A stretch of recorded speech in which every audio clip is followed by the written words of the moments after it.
चलो ना माँ, कितनी देर लगाओगी? बस बस आ गई। यह क्या माँ, ये सब क्या है? मैंने बोला था ना वहाँ सब कुछ मिलेगा, फिर भी तुम नहीं मानी। अरे बेटा, इसे ढोना थोड़ी है, गाड़ी जब जा ही रही है तो ये भी साथ ही चला जाएगा।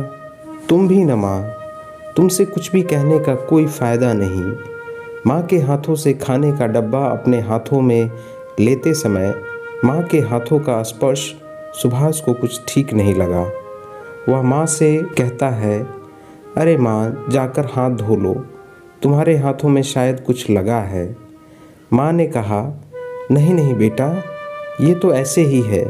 थोड़ी ही देर में वे शिमला की सैर को निकल पड़ते हैं। आज बहुत दिनों बाद सुभाष को ऑफिस से 3 दिनों की छुट्टी मिली है, जिसका लुत्फ़ उठाने वो अपने 3 छोटे भाई और अपनी माँ के साथ शिमला जा रहा है। ये उनका पहला मौका है जब वे अपने शहर से इतनी दूर आए हैं। शिमला की वादियाँ काफ़ी वाकई में खूबसूरत है। उन्हें यहाँ बहुत अच्छा महसूस हो रहा है। हर तरफ बर्फ़ गिरी है।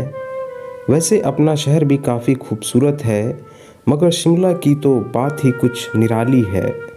चारों तरफ सफ़ेद चादर ओढ़े प्रकृति की सुंदर स्वरूप मन को मोहने के लिए काफ़ी है। सुभाष अपने तीनों भाइयों और अपनी माँ के साथ वहाँ बहुत मस्ती करता है। काफ़ी देर घूमने फिरने के बाद वे होटल चले जाते हैं, जहाँ सुभाष खाने का ऑर्डर करता है, मगर माँ उसे मना करते हुए खाने का टिफ़िन निकालती है। तब सुभाष कहता है, माँ, मैंने तुमसे कहा था कि सब कुछ वहाँ मिलेगा, मगर फिर भी तुम ज़िद करके सारा सामान यहाँ ले आई। अब बताओ, ये सब ढो के यहाँ तक लाने का क्या फ़ायदा, जब यहाँ सब कुछ उपलब्ध है, वह भी ताज़ा। तब माँ हंस के कहती है, अरे बेटा, माँ के हाथों का बस कुछ दिन और खा ले।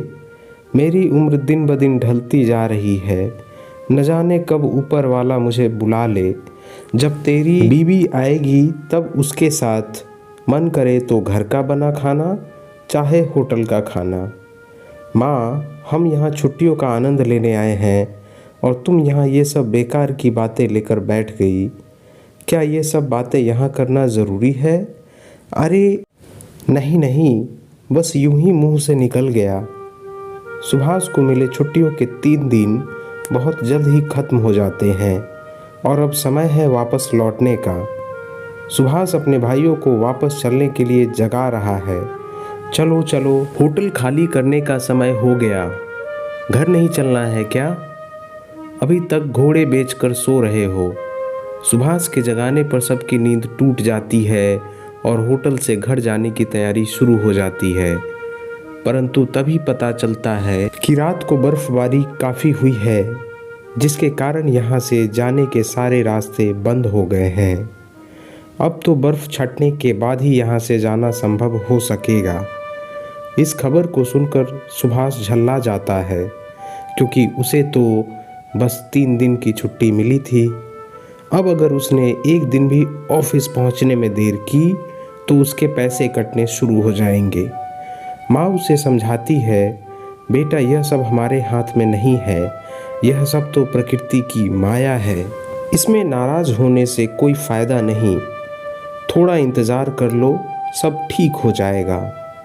धीरे धीरे लगभग 1 हफ्ता बीत जाता है, मगर बर्फ़बारी लगातार जारी है।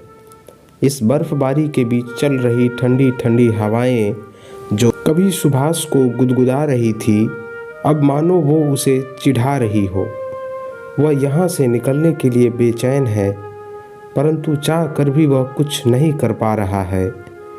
जहाँ एक तरफ उसके भाई बाहर मौसम का मज़ा ले रहे हैं, खूब मस्ती कर रहे हैं, वहीं वह होटल के कमरे से बार बार बाहर झांक रहा है और दीवार पर अपना माथा पीट रहा है। एक दिन सुभाष का छोटा भाई नवीन, जो यहाँ अपने भाई को कई दिनों से परेशान देख रहा है, वह सुभाष के पास आता है और कहता है, भैया एक बात कहूँ? चिड़चिड़ा हो चुका सुभाष थोड़ा नाखुश अंदाज में कहता है, हाँ कहो। भैया वैसे तो तुम्हारा परेशान होना जायज़ है, क्योंकि तुम्हारी छुट्टियां कब की ख़त्म हो गई हैं और हम यहीं फंसे हैं। तुम्हारे ऑफिस का बहुत लेट हो रहा है, वहाँ जाकर शायद तुम्हें अपने सीनियर से डांट भी खानी पड़े और तुम्हारे पैसे भी कटे। मगर क्या तुमने कभी इस समस्या के दूसरे पहलू को समझने की कोशिश की है? सुभाष, तुम कहना क्या चाहते हो? सीधे सीधे कहो। नवीन, यही कि प्रकृति ने आपके सामने जो परेशानियां खड़ी की है उसका निश्चित रूप से एक अच्छा मकसद भी है। सुभाष थोड़े गुस्से में, बकवास ही करनी है तो तुम यहाँ से जा सकते हो। नवीन, नहीं नहीं भैया, ऐसी बात नहीं है।